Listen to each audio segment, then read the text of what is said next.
hazard. Tests are normally conducted by the National Weather Service every Wednesday and Saturday between 10 a.m. and 12 noon. When there is a threat of severe weather in the area, the test is postponed until the first good weather day.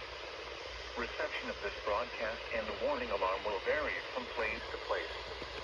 This variability, normally more noticeable at greater distances from the transmitter, will occur even though you are using a good quality receiver in perfect working order.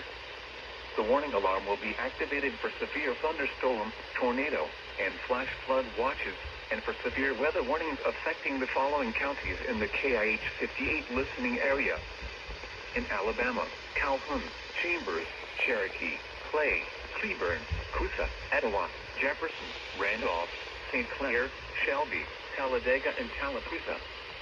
And in Georgia, Carroll County. This has been a test of the NOAA weather radio warning device. We now return to normal programming.